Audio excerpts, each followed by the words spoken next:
Lion stuff makes me want to vomit. But do we want to do some alt spreads, my good people? Plus 420, one of our favorite numbers on the show. You can get minus 20 and a half.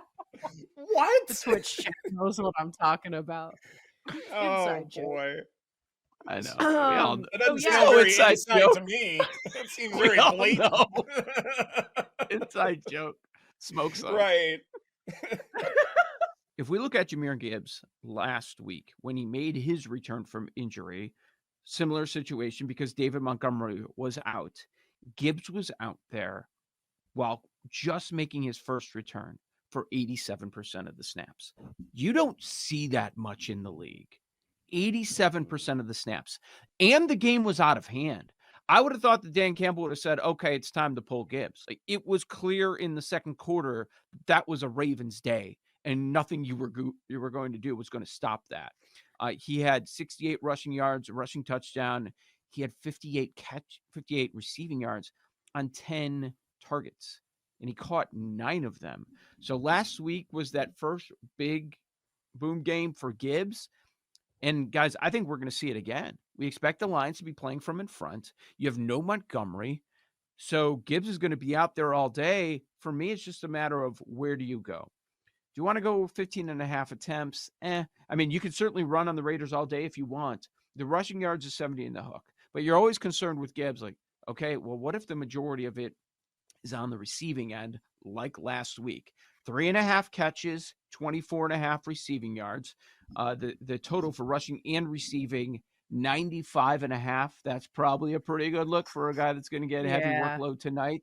Yeah. And the touchdown prop, minus 135 is not bad. Wouldn't shock me if he gets in there a couple times, better than 4-1. But everything I'm focusing tonight, it isn't side, it isn't total. I'm gonna go with Gibbs, probably in a number of ways here. I think the game script will require the Raiders to pass a good bit more. And I think the Lions are more than competent enough to be able to contain Davante Adams. So to me, this is probably a Jacoby Myers game.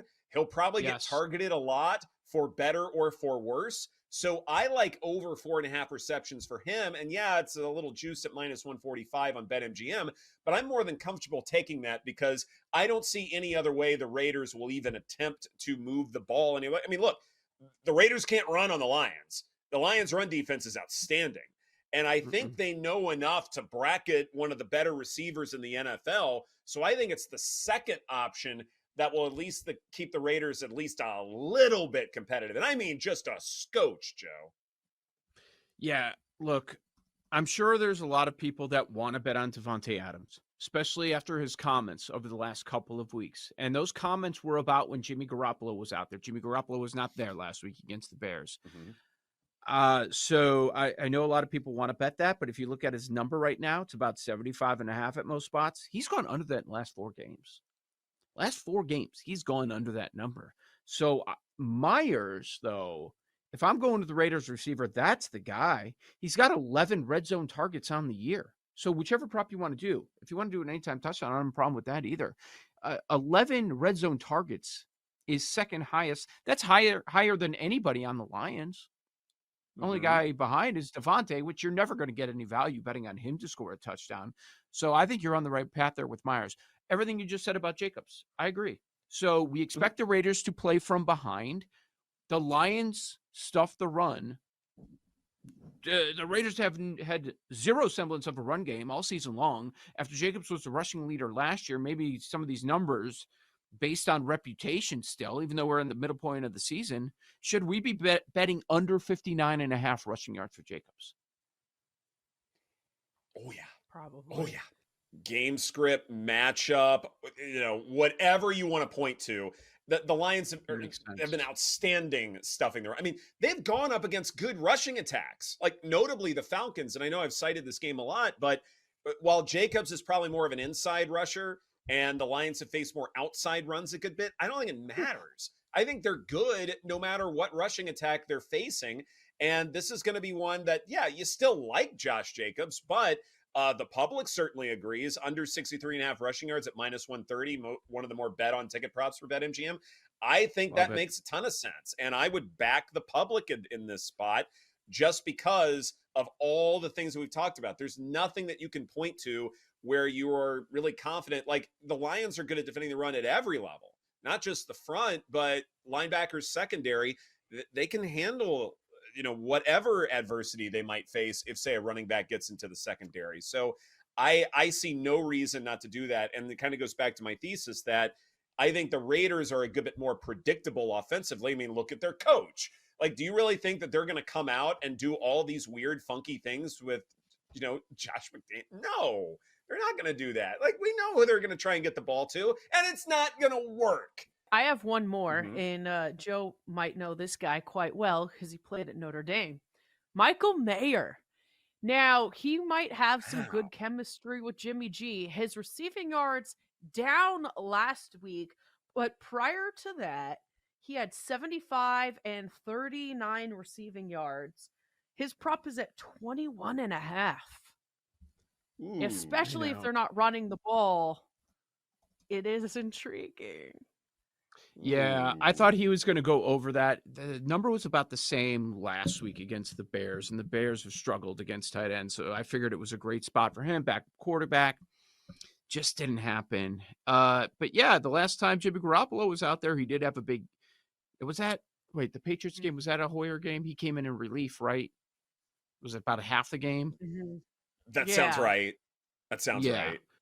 Yeah, that was his big game. So what's happened in a lot of these situations is they go to him early, they get him involved, and then they kind of forget about him. It always takes time with a rookie tight end. We just saw this with Kincaid, right, on Thursday, where he had the big game, but he backed it up. I believe he went over all his numbers. I wonder. They're going to be passing a lot, to your point. The number is low. But what's he gone over this? Like once this year? A couple catches. Twice. He's gone over that twice. Like you said, last week, Jimmy G was not in. Maybe him and Jimmy G have some more chemistry, and he had 13 yards, 2 receptions. So he's going to need 2 to 5. I would think he would get it in a situation like this where they're going to have to pass the ball more. Yeah, I don't know that you're going to see a massive quarterback deal. I think a lot of those teams, it's just about making the best of your practice squad, or this is why we drafted so-and-so.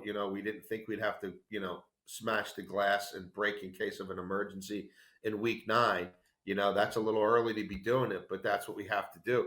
I mean, Tennessee just did it, and it worked out pretty damn well for them. Like, let's be real. If that's what they thought they were getting out of Will Levis would have happened by now. You know what I mean? It would have happened. So you don't know. Do I think like a Josh Dobbs could change teams? I'm just thinking of guys who are playing right now. Like maybe I'm sure there's some others. Fields? Trubisky. Trubisky might have been an interesting candidate, right? Like Trubisky, and he didn't play well, and he's never going to play well, but, he can run around, whatever. People seem to like him. You know what I mean? Like, if Pittsburgh doesn't lose Pickett, like, Trubisky, like, could somebody have looked at Trubisky and said, that's going to help us get it done? No, Fields, I would be shocked if anything happened, of that significance. I think it's more like, is there a team out there that thinks they're a playoff team that like might want Andy Dalton? Like, do the Minnesota Vikings feel like, hey, oh yeah, we could go get Colt McCoy off the street, but like, do we think Andy Dalton's a little better? Can we give the Panthers a 5 or a 6 for Dalton? Like, I think guys like that are commodities. At other positions, obviously we're talking big fish. At least there's conversations about big fish. And don't let anybody tell you that, just because some team whispered something in some agent's ear about, hey, we really don't want to trade your guy.